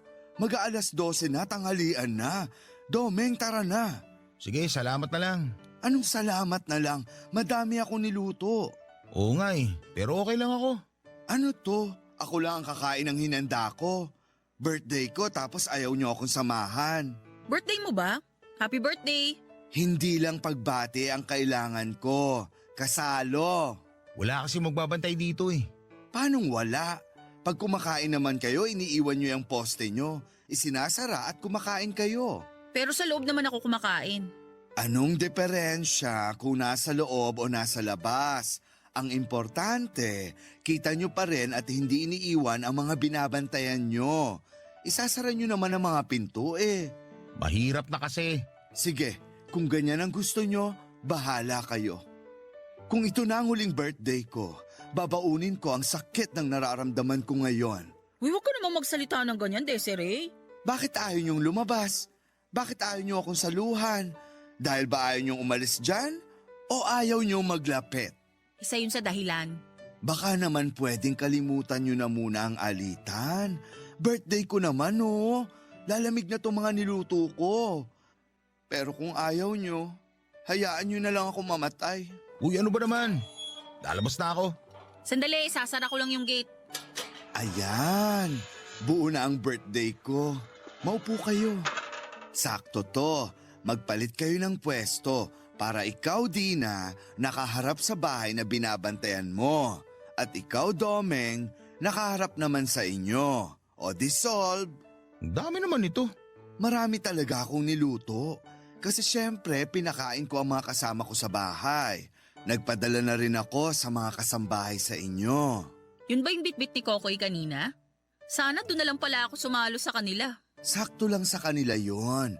Kaya nga dito kayo kakain eh. O hindi mo naman mamasamain. Ilang taon ka na? Kumbaga sa bingo, ang edad ko ay 2 buntis. Hindi ko makuha. Ngayong araw na to ay pinagdiriwang ko ang numero 2 buntis, ang aking 55th birthday. 55 ka na? Hindi halata, di ba? Ay teka, siguro naman ay aaminin mo na sa amin ang tunay mong pangalan. Kailangan ba? Oo no, ikaw nga alam mong Baldivina ang tunay kong pangalan. Alam mo din na Dominico ang tunay kong pangalan. O siya, 3 lang naman tayo eh. Hindi naman nalalayo sa Desiree ang tunay kong pangalan. Disero? Ang bantot ha? Darius. Hindi no? Ano? Diosdado. Ang layo! Anong ang layo? Diosdado alias Desiree. Sige na nga, birthday mo naman eh. Very good. Kailan mo naman nalaman na ganyan ka? Na Becky, bakit hindi mo masabi? Oh well, ever since the world began, sa sinapupunan pa lang ata ng nanay ko, pag sinasabi nila na sumisipa ako, hindi nila alam, bewang ko yun. Paano ka nag-out sa magulang mo? Well, binalot ko muna ng kuko ng sarili ko. Tapos, bigla akong lumabas at sinabing, charot! Pero puwera biro, ang hirap. Si nanay, alam ko na alam niya, kahit hindi ko pa sinasabi. Kaya madali na lang nung aminin ko sa kanya.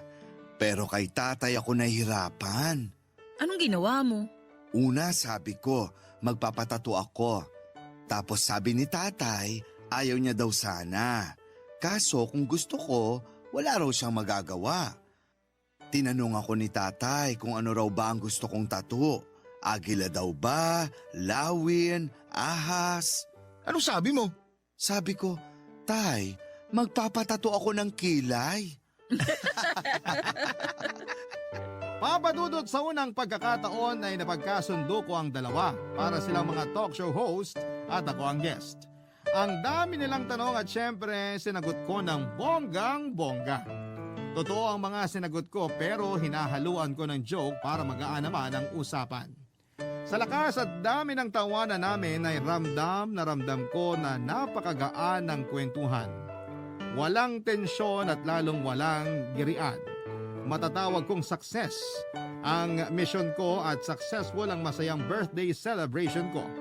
Wala na akong pamilya, papadudot kaya lahat ng napaligid ko ay tinuturing kong kamag-anak. Kaya ayaw ko nang nagkakaalitan sila. Kahit ang mga kasama ko sa bahay, pag nalalaman ko na may tampuhan ay syokbo agad si Mama Desiree para ayusin ang kanilang mga warla. Nakakalungkot nga lang din. At wala sila Mama at Sir at nasa Amerika pa sila ng mga panahong yon. Pero nagpadala sila ng pera para ng araw maghanda ako. Siyempre gora agad ako sa palengke. Napakabait talaga nila Mama at Sir. Bukod sa ingranding handa na pinaghirapan kong lutuin, sulit ang pagod ko dahil masaya ang lahat. Nagluto pa ako ng ginataang halo-halo para mas happy ang everybody. Siyempre nagtira ako para sa 2 night shift ng guards at masaya rin kaming kumain ng hapunan.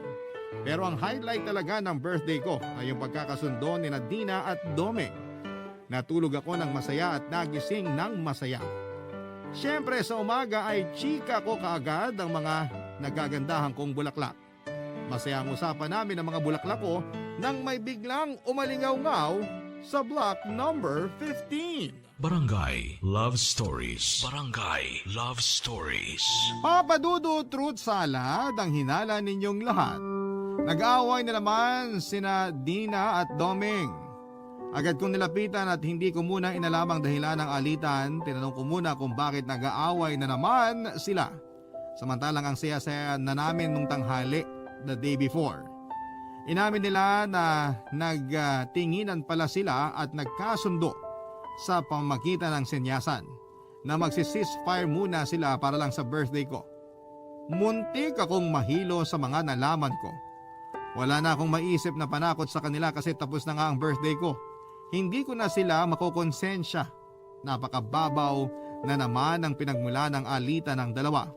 Si Doming pala ay hindi aware na tapos na ang ceasefire kaya nagtanong ito kay Dina kung bakit hindi pa ito nag-aasawa.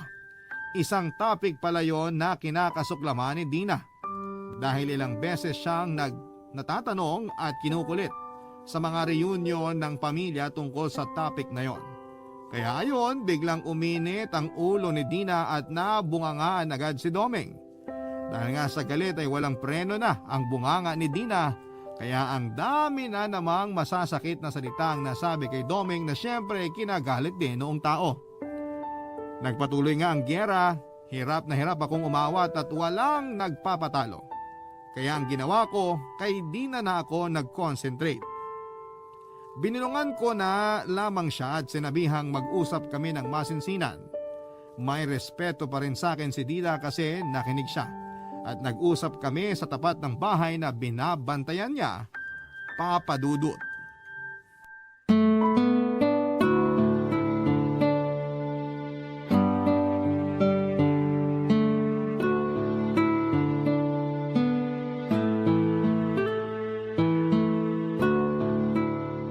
Dina, ano ka ba? Napakabastos naman talaga ng pasikat na yun eh.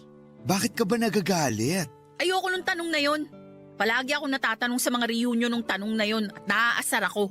Naaasar ka ba dahil lagi kang natatanong nun o may ibang dahilan? Anong ibang dahilan? Wala. Dina, mag-usap tayo, babae sa babae. Dapat magsanib tayo bilang mga babae. Kampihan mo ko. Tama naman yan. Pero ang pagkampi sa isang babae, dapat nasa tamang dahilan.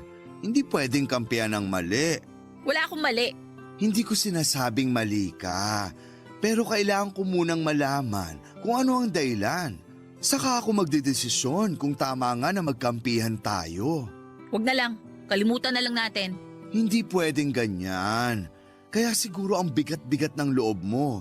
Kasi may itinatago ka na ayaw mong pakawalan. Wala.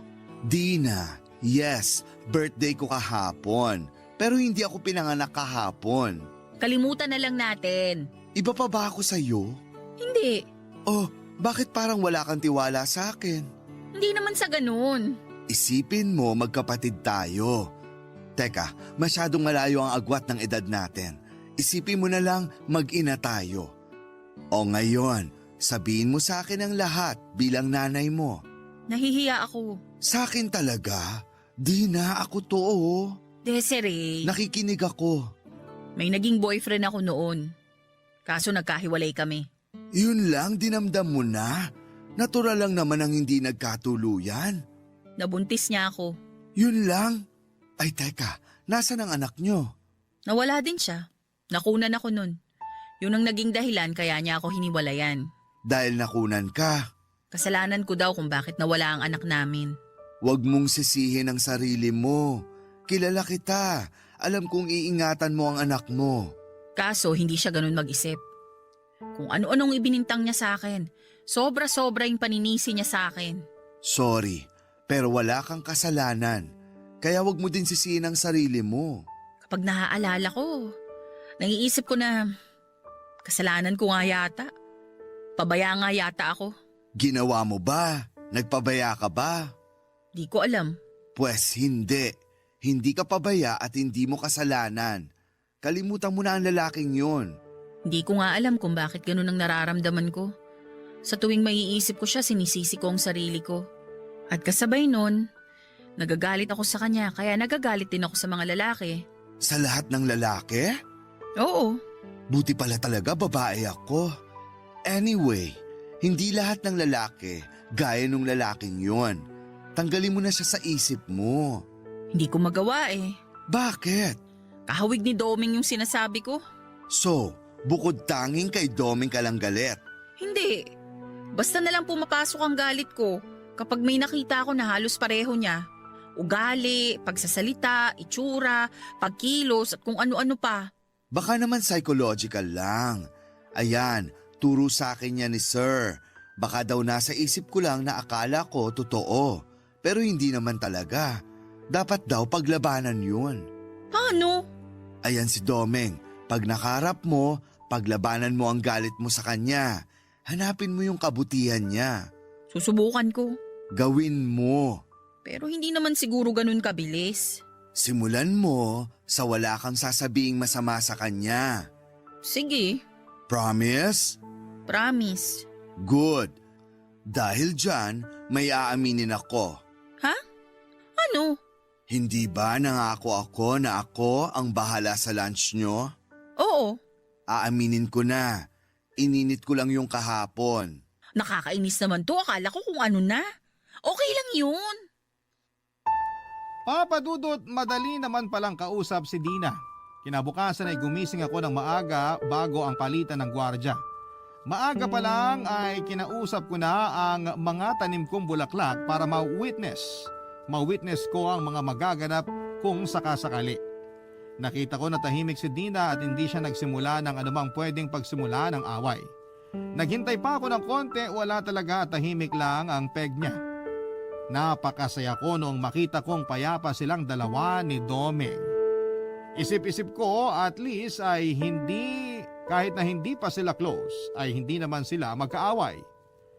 Pinalakpakan ko ng mahina ang sarili ko. Pero ang hindi ko alam ay ang tumatakbo naman sa isipan ni Domeng. Papadudot, dahil sa sobrang tahimik ni Dina ay nagdududa na pala si Domeng na may gagawing mas kahindik-hindik si Dina.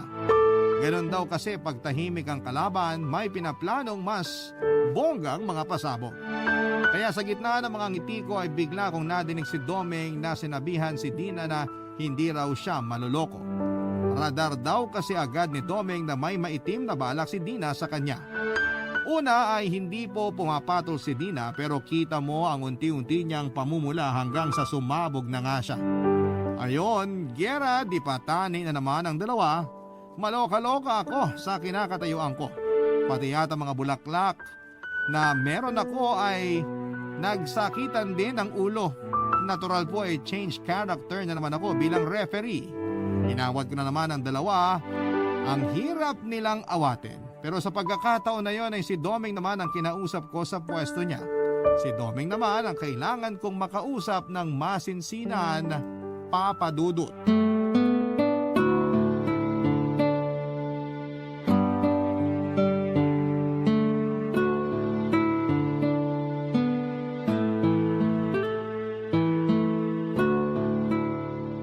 Domeng, huminahon ka nga. Paano ka naman hihinahon sa babaeng yun? Wala naman siyang ginagawa. Tahimik nga siya. Kasi nga may maitim na balak na naman. Siniset up lang ako nun. Hindi totoo yan. Naku, Desiree, kilala mo naman yung si Dina. Oo, pero nag-usap na kami. Ano na naman ang masasamang sinabi nun tukol sa akin? Praning ka naman masyado. Wala siyang sinasabi. We, Oo, meron siyang sinabi. Pero hindi naman masama. we, O sige, may sinabi siyang masama pero hindi naman ganun kasama. kita mo na? Kasi magkaaway pa kayo noon. Hanggang ngayon pa din naman eh. Oo, kasi sinimulan mo na naman. Bakit ako? Bakit parang ako mali dito? Domeng, kahit ipagtanong mo pa sa ibang witnesses, sasabihin nilang ikaw ang nagsimula ng gulo. Sinong witnesses? Ang mga bulaklak ko. Desiree naman eh, puro kalokohan eh. Hoy, hindi kalokohan yon, no? Nakakausap ko talaga ang mga bulaklak ko. Ikaw yun, pero hindi kami. Ano bang sinasabi mo? May sarili akong mundo. Hindi. Ang sinasabi ko, may tama ka. Ay, sobra siya. Biro lang. Kasi naman seryoso ko. Tapos ang witness mo, bulaklak. O siya, kung ayaw mong maniwala sa mga bulaklak ko, nakita ko pa din ang lahat At sa pagkakataon na ito, kahit walang ginagawa si Dina, ikaw ang nagsimula ng gulo. Kasi nga, Hindi matatapos to kung gagawa ka ng gagawa ng lusot. Ngayon, paki-explain please kung bakit gano'n na lang ang galit mo kay Dina. mahabang kwento. Kahit simulan mo sa 1885, makikinig ako. Mahirap ipaliwanag eh. Pwede ba yun? Ikwento mo ng buo at siguradong hindi mahirap intindihin yun. Hindi naman ako galit kay Dina. Ano, patola ka lang. Anong patola? Palapatol. Hindi naman. Nag-iingat lang ako. Tulad mo, mabait din naman si Dina. Ilang taon na kayong nagtatrabaho dito. Halos sabay kayo napasok sa trabaho dito, hindi ba? Sa tinagal-tagal na magkasama kayo, hindi kayo nagkasundo. Maliit na bagay lumalaki. Konting gusot pinaparami nyo. Ganun ba kami? Kita mo, hindi nyo na namamalaya na ganun kayo. So kung hindi ka galit kay Dina, bakit hindi kayo magkasundo? Hindi ako galit kay Dina. Galit ako sa mga babae. OML, mas malawak ang hugot. Kung malalaman mo, maiintindihan mo. Hindi ko maiintindihan. Kita mo na? Hindi ko maiintindihan hanggat hindi mo ikinikwento. Tama na ang pasakalye. Bakit nga ba? May babae dati na nambubuli sa akin. Pero dahil babae siya, hindi ko nalang pinansin. Natatawa na nga lang ako kasi wala namang naniniwala sa mga paninira niya. Dahil lang dun? Hindi pa ako tapos. Ay sorry. Sige, continue. Minsan niloko ako ng babaeng yun. Sinabi niya na may trabaho daw siyang may aalok. Akala ko nakikipag-ayos na siya kaya tutulong. Pero seta pala ang ginawa niya. Nung nandun na ako, wala palang trabaho. Nagulat ako, bigla niyang ginulong buhok niya at pinunit ang damit niya at sumigaw ng rape. Oh my! Tapos may mga tanod nang dumating hanggang sa pinadala ako sa presinto. Mabuti na lang at may CCTV doon sa lugar at nakita ng lahat na walang nangyaring rape. Ayun, siya ang hinuli, kinulong at pinagmulta para sa danyo sa akin. Ay, salamat at nagkaganon. Pero teka, nahuli naman pala yung babae. Bakit nagtuloy ang galit mo sa lahat ng babae? Ewan, parang kapag may mga kakaibang kilos sila, naiisip ko na may balak silang masama. Domeng, hindi lahat ng babae ganun. Pakawalan mo na yung bit-bit mong yan para gumaan na ang loob mo. Simulan mo sa pakikipag-ayos kay Dina. Hindi pa siguro ngayon. Kukuha na lang ako ng tamang pagkakataon. Salamat, Desiree. Ano ba? Pamilya na tayo dito. Kaya gusto ko magkakasundo tayong lahat. Oo, salamat. Papadudot, madali din kausap si Domeng. Kasi sinunod niya ang pakiusap ko sa kanya na huwag na lamang pansinin si Dina. Umasa ako na sana'y walang pangit na kasunod ang hindi nila pagpapansinan. Pero sa totoo lang, ang tahimik na mga tapat namin kasi walang away. Kaso nga'y parang mga multo ang turing nila sa isa't isa. Pakiramdam ko ay parang akong isang makapangyarihang engkantada kasi nga dahil hindi nila pinapansin ang isa't isa. Ako lang ang nakikita nila pag kinakausap ko sila. Pero para sa akin, mas maayos na talaga ang ganon. Paminsan-minsan ay sinusumbong ako ng pagkapilya ko kaya tinutokso ko sila na bagay silang dalawa na maging magjowa.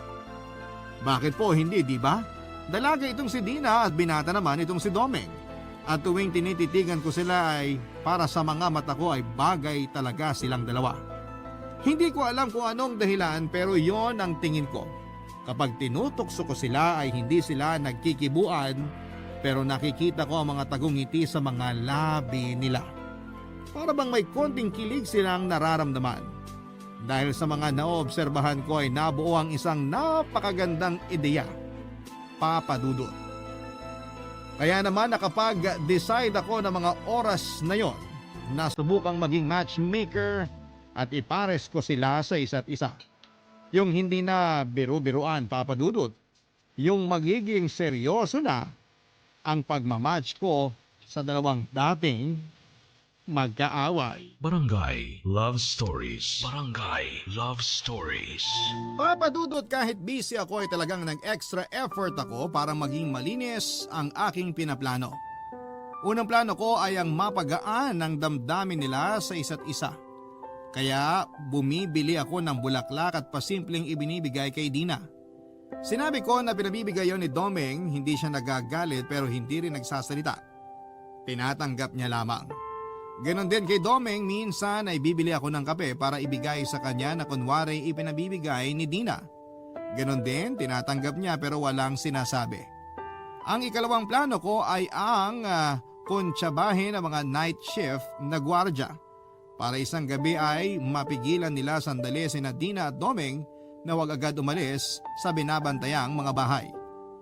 Pinakausap ko sa mga night shift ang dalawa para may time ako na maghanda sa labas, sa gitna ng kalye, sa tapat ng mga bahay na binabantayan namin.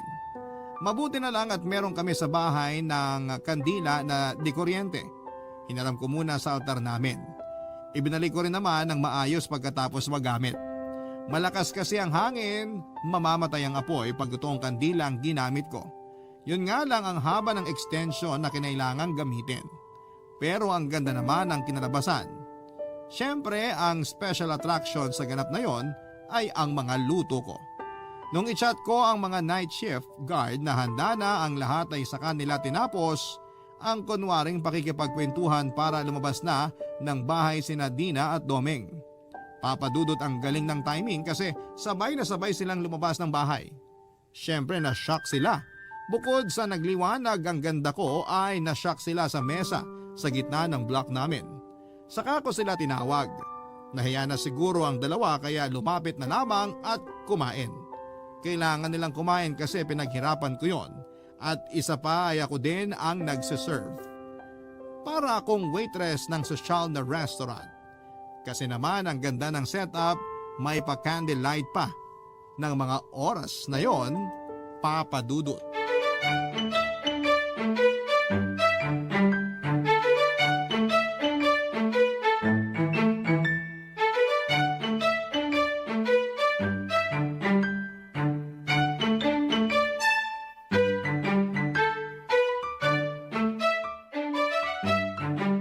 Welcome to Block 15 Restaurant.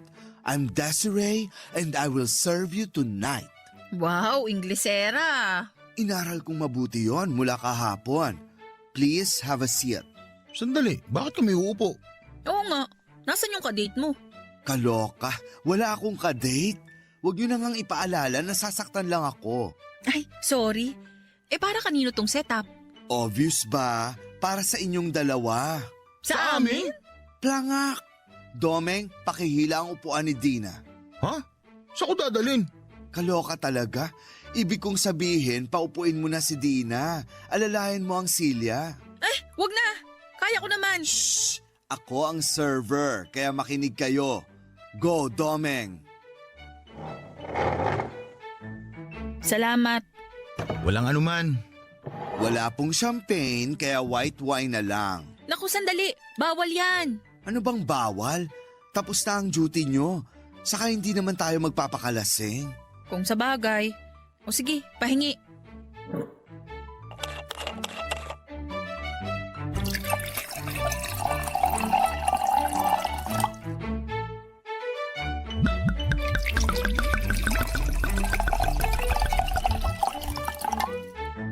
Salamat. Eto po ang dinner nyo. Doon lang po ako sa gilid. Tawagin nyo lang po ako pag may kailangan. Salamat.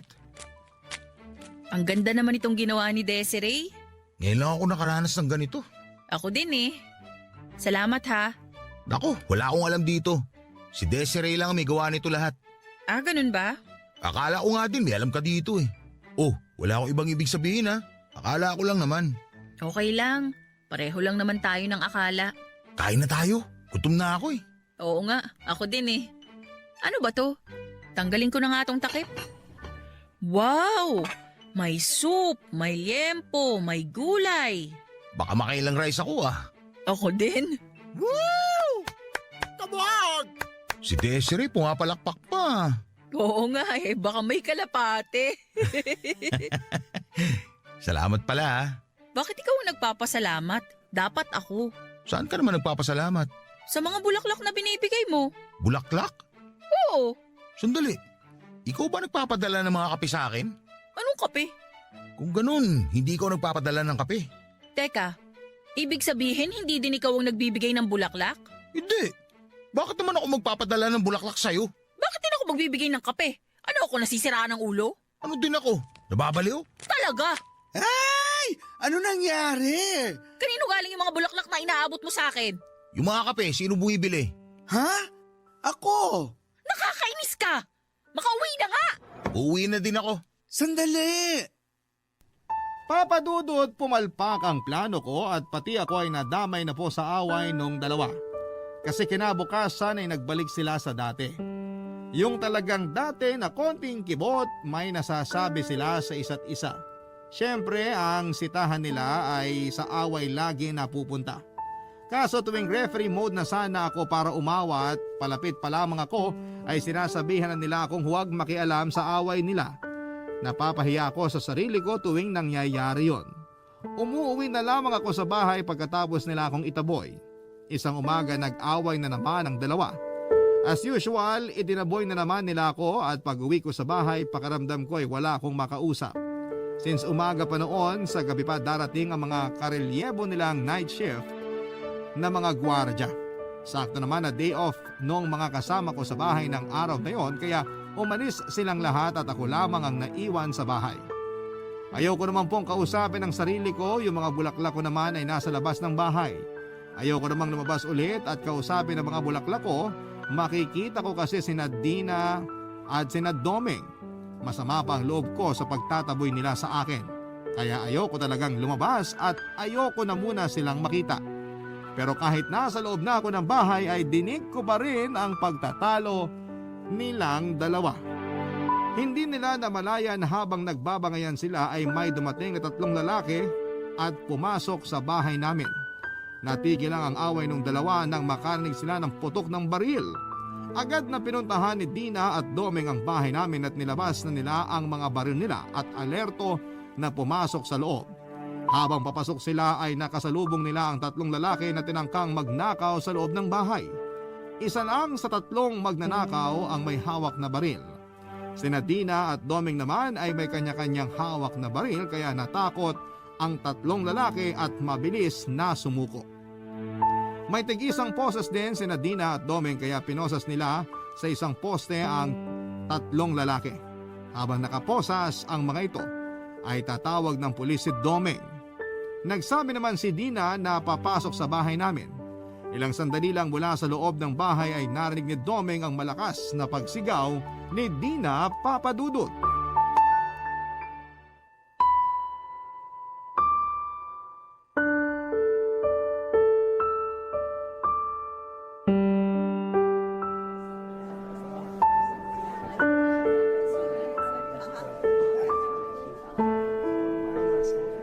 Uy, Dina.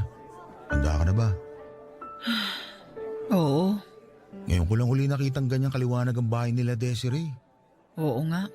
Nung huling beses na maliwanag ang bahay na yan, nung Pasko, sa dami ng palamuti. Liwanag na masaya. Pero ngayon, iba na. Ngayon, maliwanag siya dahil sa ibang dahilan. At ang mga palamuti, mga bulaklak. Napakadaming nakikiramay. Napakabait na tao kasi niya eh. Kaya lahat apektado sa pagkawala niya. Isipin na lang natin na nasa magandang lugar na siya. Pero mamimiss ko siya. Yung mga kabutihan niya. Laksan mo ang loob mo. Oo. Ipagdasal na lang natin siya. Ano bang pinagsitsikahan nyo? Uy, Desiree! Ano ka ba naman? Nakakagulat ka naman. Ayan, kakakape nyo, nervyoso at nervyosa na kayo. Saan ka ba galing? Bakit wala ka sa loob? Bumili ako ng kape. Tara, magkape tayo. Ikaw kakasabi mo lang na nagiging nerbiyoso na kami kakakape. Tapos magpapakape ka? Ito naman, may juice din akong binili. Tara na, hinihintay na kayo ni Sir. Huwag ka nga manakot. Biro lang? Siyempre, isa kayo sa mga sobrang ka-close ni Sir. Nakakalungkot talaga. At sa Amerika pa siya binawian ng buhay. Buti pala, naiuwi siya dito. 3 linggo din bago naiuwi ang katawan niya. Yan kasi ang hiling niya, na dito siya maiburol at mailibing. Teka, ikaw naman. Kumusta yung tama ng baril sa'yo? Hindi naman niya naapektuhan ang ganda ko. Nakakainis Inis ka. Puro ka biro. Muntik mo nang ikamatay ang tama ng baril sa'yo. Oo nga.